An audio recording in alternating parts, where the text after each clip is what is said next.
This lecture will cover the basics in planning for clinical pharmacy service development. Everything starts with planning. The more thorough you plan, the more likely you are to have a smooth implementation process. This is an outline of what will be covered in this lecture from pre-planning to the planning stages. Planning is always done to increase the likelihood an organization will achieve its goals. Goals are important because they provide a sense of direction for the organization and can be a source of motivation and inspiration for employees.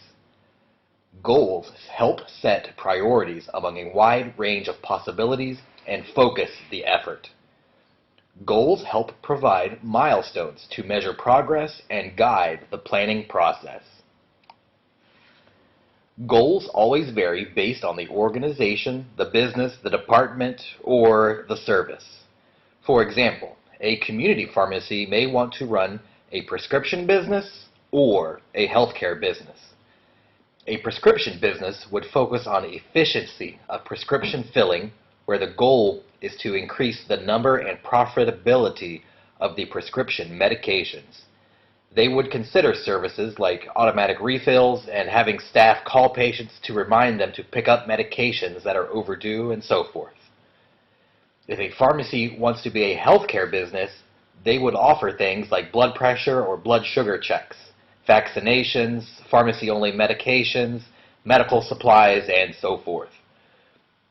An inpatient pharmacy also needs to ask whether they are a hospital business or if they have various inpatient specialty services, or they are a business that provides continuum of care and want to focus on development of outpatient or transition services.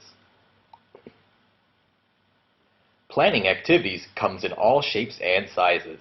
The format can be formal and involved, or informal and simple. The scope and degree of effort should be consistent with the outcomes required.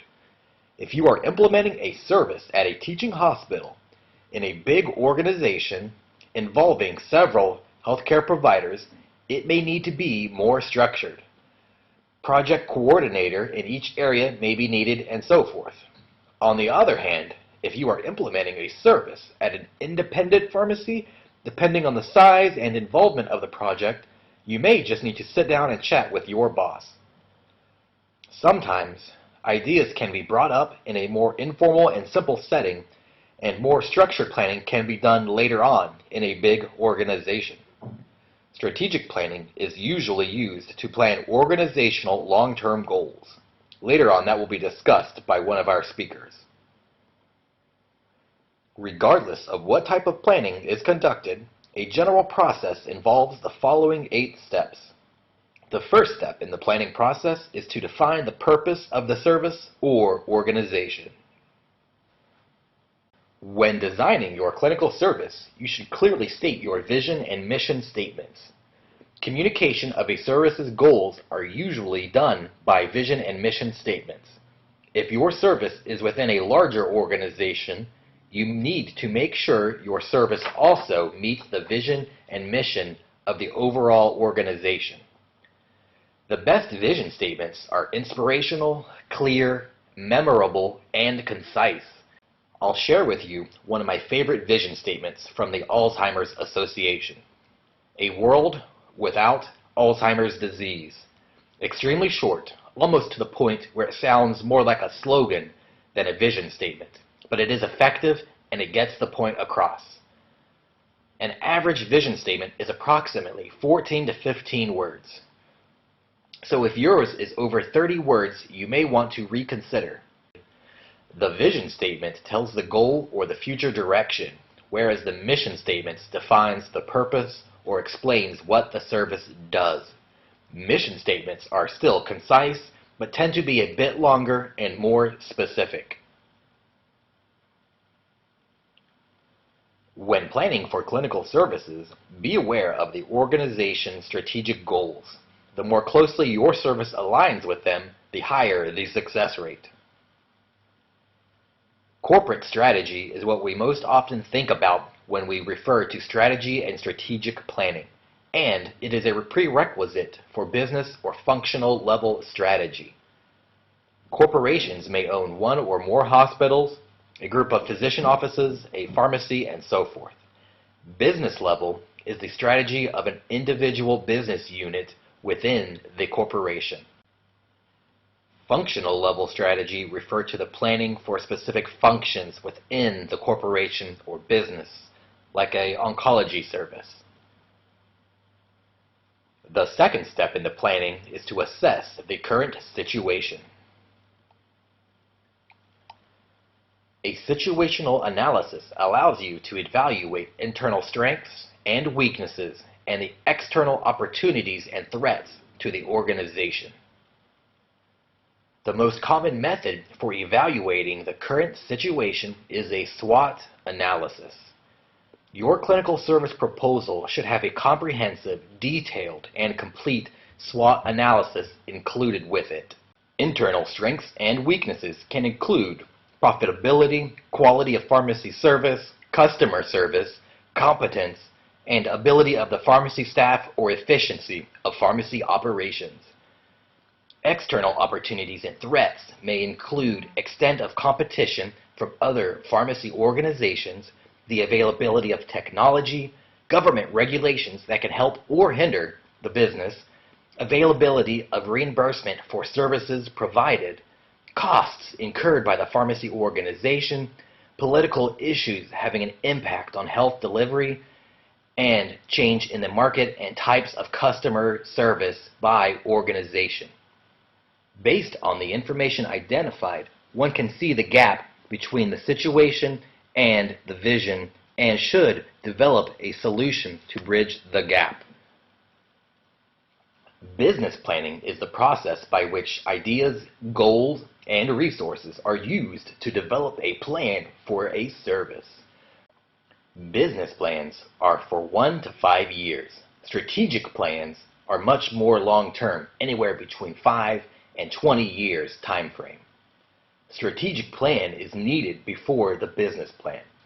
The strategic plan for the organization in which your service proposal is under should be considered in creating your business plan.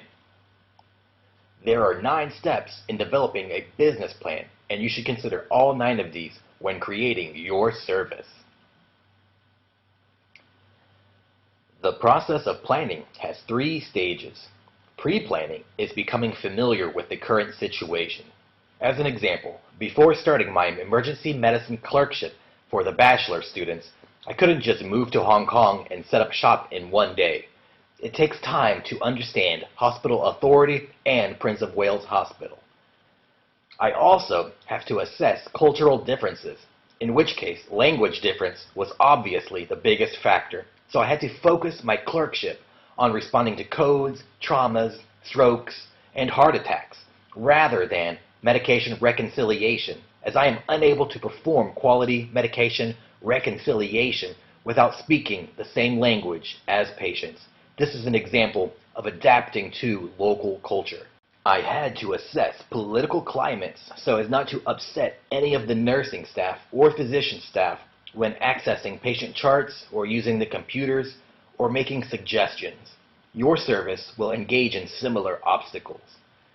Pre-planning also requires identifying areas of interest. The planning stage includes the SWOT analysis, establishing goals and objectives, and strategies to help reach them, while also defining timeline and responsibilities.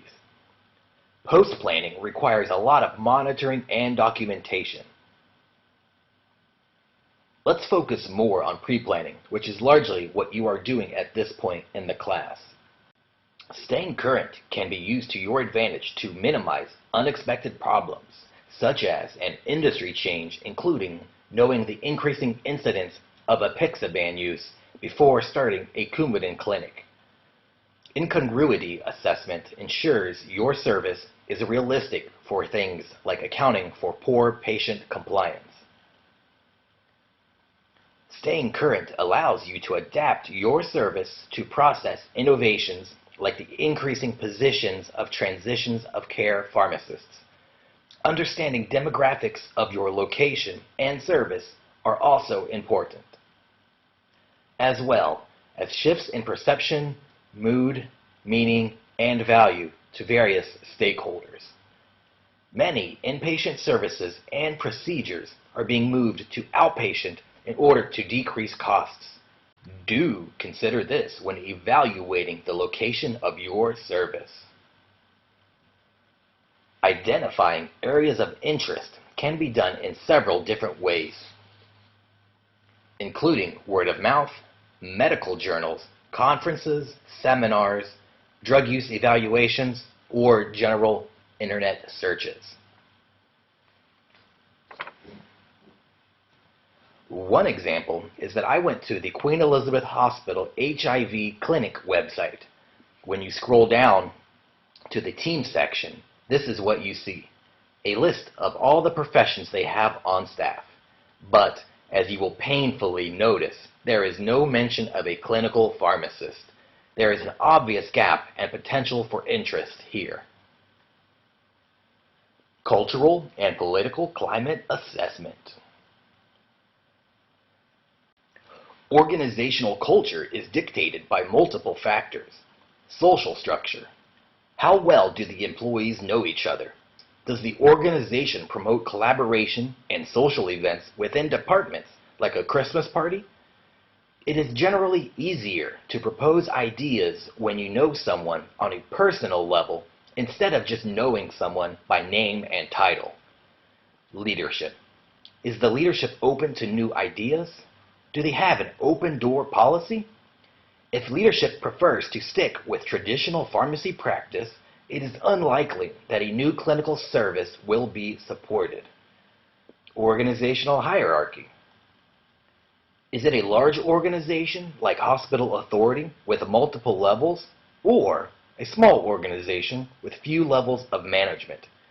What is a usual process to implement a new service or policy? Implementing a service in an independent pharmacy whose small number of staff and one owner will be much simpler compared to implementing a service in a large organization. Planning needs to be more formal and consider more dimensions in a larger organization. Even approvals will need more levels of approval. Seniority. Does the organization honor seniority?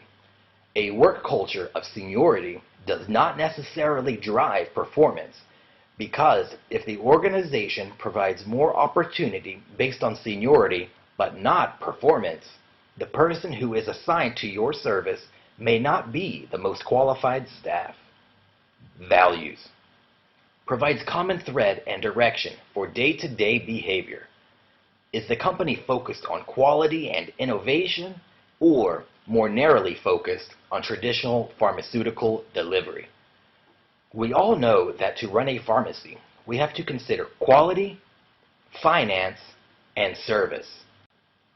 How much exactly each pharmacy weighs and balances these three aspects may be different. Workplace demand. Is it acceptable to have new staff receive training during hours? If not, what is the usual venue for staff to receive training? Is it acceptable for cross-training? It may also relate to the organizational or departmental values. If quality is important, managers will be more willing to invest time on training to ensure quality service. When you plan for staffing or training for the new service, this is vital information to find out before you plan. Culture differs from organization to organization. It provides social justification for what people do on a daily basis and defines accepted behavior for treating employees, clients, vendors, and suppliers. Culture is a double-edged sword. If positive, culture can be used to guide and implement new plans. If culture is weak or negative, it can impede planning. Be sure you understand the process and culture of change within your institution and department prior to proposing a new service. Political climate assessment is as important as cultural climate assessment. However, political climate is less visible and less understandable to the majority of workers. Political controversy frequently occurs when complex environments are undergoing change, when organizational goals are in flux, and when there are changing or divergent opinions about the best means to achieve a goal. One should be more sensitive and attentive to political bargaining and exchange. The success of planning process depends on both culture and organizational politics. It is important to perform a literature review about potential services. Of course, local examples of successful services are preferred but can be quite rare. Data will often be based on the success of clinical services overseas. Be cautious in predicting an expected benefit, as hospital costs and employee salaries are very different between Hong Kong and other countries. Primary literature is the best source for detailed information. A systematic review can be a good source of information, but is generally too broad, and you will need to look more in depth at the articles cited by the review.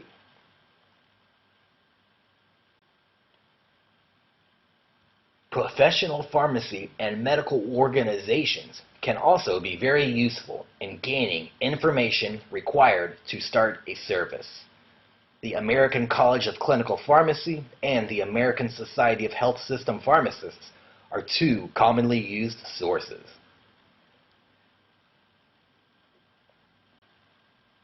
You do not want to dive in too far with designing the service until you have done a back-of-the-envelope calculation to provide a rough estimation of what it will take to become a financially viable service. ROI, or return on investment, is how much will your employer, like Hospital Authority, get for every dollar they invest in you and your service. Looking at finances of site and services of colleagues is often highly beneficial. Evaluating the market and competitors. First, you need to analyze who will benefit the most from your service and what parts of the service will they benefit from. Let's say you are trying to set up a pharmacist clinic to manage the use of lapatinib and capecitabine. To identify customers, you may want to look at what percentage of your serviced population has breast cancer. Then, out of those patients, how many are HER2 positive and may need to use lapatinib? Or, what if you just want to start a general medication therapy management clinic? You would look at the patient population and determine what percentage of them have diabetes, hypertension, cholesterol, and so forth. Then, if 60% of your patients are diabetic, then having a blood glucose monitoring machine may be the most useful and provide the most benefit, both for patients and financially. It's not just patients that can benefit, but also elderly caregivers, other healthcare providers, and insurance companies. If estimating the size for your service, you can either gain data from secondary data or primary data. Secondary data is less specific and is gained from government data or data published from the literature. Primary data is preferred and can be more precise to your exact scenario. Primary data comes from pharmacy patient profiles and purchasing records from your facility. Market research studies are also often done, where potential customers are asked if they are receiving a similar service currently and their satisfaction with such service or their willingness to receive such service from a pharmacist. Market research studies are generally beyond the scope of this assignment.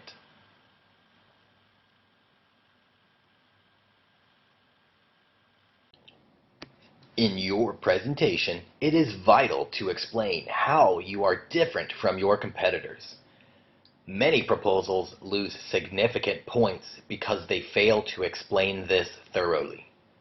You need to explain differences, such as why would I pay extra to have a pharmacist perform the service rather than a nurse? And the response should always be foolproof and evidence-based, not just a theoretical knowledge-based answer if possible. Competitors can be identified through word of mouth, literature, conferences, and by other means.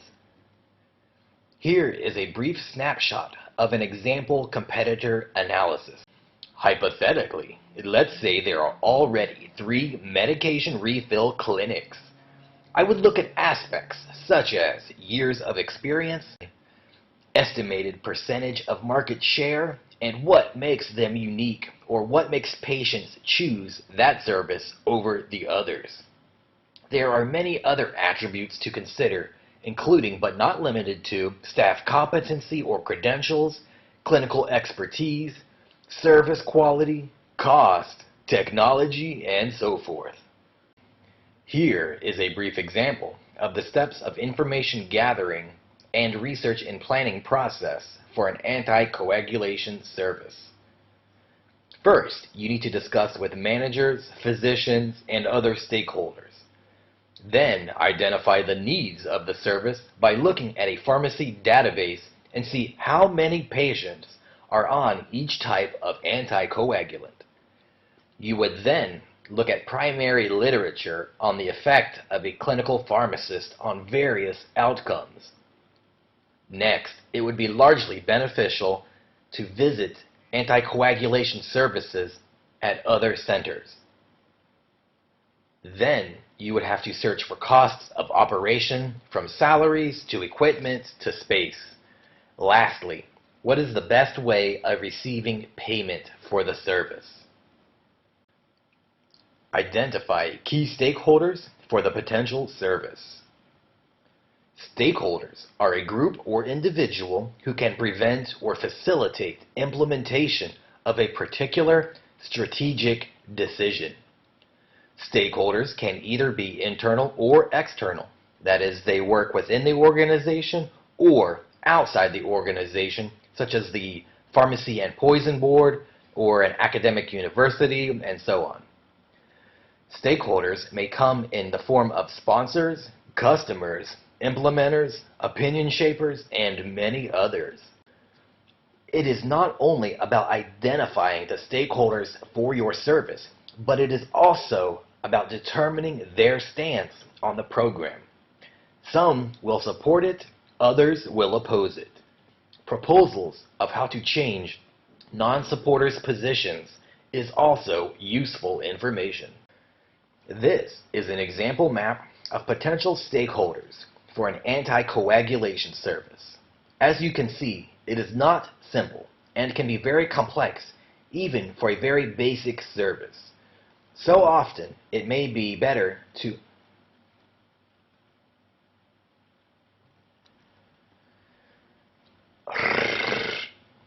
This is an example map of potential stakeholders for an anticoagulation service. As you can see, it is not simple and can be very complex for a very basic service. Often, it may be better to start a service with a narrow scope, then expand later after initial success. Stakeholder analysis. Stakeholder analysis can be helpful in understanding the opinion of the most powerful stakeholders. Then, to communicate with stakeholders early and frequently to allow stakeholders to understand the benefit of your project and understand people's reaction to your project. Also, this can help you identify the best ways to curb their concerns. Step 1 in building a stakeholder analysis is to build your stakeholder map. Firstly, brainstorm and identify your stakeholders. It will be helpful to include the stakeholder map on your business proposal. Some questions to ask to help identify stakeholders include, Who controls financial or staffing resources? Who will benefit or who will be hurt by the program? And what external stakeholders will be affected by the program? Here is a very general stakeholder map of a very broad group of classifications that you should consider. Step 2 is to prioritize your stakeholders and map them using a power and interest grid. High power, less interested people, put enough work in with these people to keep them satisfied. Lower power, interested people, you should keep them informed. They can often be very helpful with the details of your project. Low power, less interested people, again, monitor these people, but do not bore them with excessive communication. Step 3 is to understand your key stakeholder. Based on your knowledge about the stakeholder, estimate both their current level of support and the level of support that is required by you. You should list out all interests and concerns. Consider what motivates them, what financial or emotional interest they have in your work, and is it positive or negative? What information would they want from you, and what is the best way to communicate your message? Who or what influences their opinion? Getting stakeholders involved in the action planning process is an excellent way to bestow ownership in the plan and thus ease implementation. People support what they help create. A very important thing to remember. When stakeholders are not involved, they may become defensive and territorial. When deciding who you would like or want help from, you need to include essential personnel, stakeholders, and experts in the field. You cannot include all stakeholders, but you should attempt to include representatives from major players. Example would be an oncologist is probably the most important stakeholder in the planning of an outpatient oncology clinic. Consider employees with a sense of responsibility and pride in determining their own path, and utilize people who get along with essential members of your team. Think through what you want from each stakeholder, what level of support you need from them, and what role you would like them to play. Also, what action would you like them to perform? Be aware of group dynamics. Often, the hiring process involves opinions of many members of your team, not just one. You need new hires to work well with everybody on the team and not just yourself. Set the stage. Connect its importance to you and to your audience by focusing on interests in the challenge instead of positions to preferred solutions. Use the stakeholders' interests to frame issues in a way that will encourage interaction and collaboration for a creative solution. Introduce the drama. Present the problem or issue that needs to be overcome so that the audience can understand it on an emotional level. Acknowledge the downside of the situation, where you know it will be hard as well as the positive. Presenting only a positive spin and outcome is not believable and can damage your credibility for further influence. Make it personal.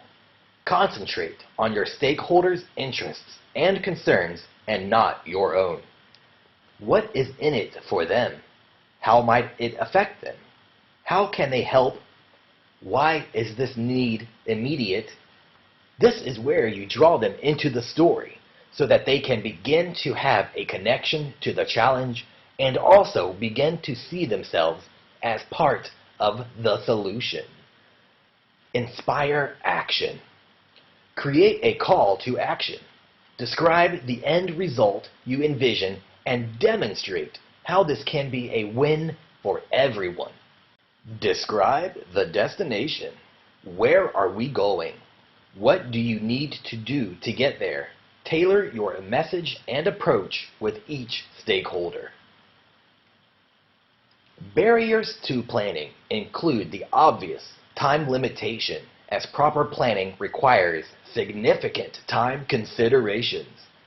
Interpersonal issues as well are a barrier, as different services struggle amongst each other for limited resources. So struggles for power, preference, and political advantage can hinder effective planning. Other general barriers include a constantly changing environment, particularly in regards to technology and new drugs. Failure to communicate is far too common. A failure to implement is obviously an issue. Just look at this course. We plan these services, but generally no implementation is commonly done, as Hong Kong does not have the capacity to do so at this time.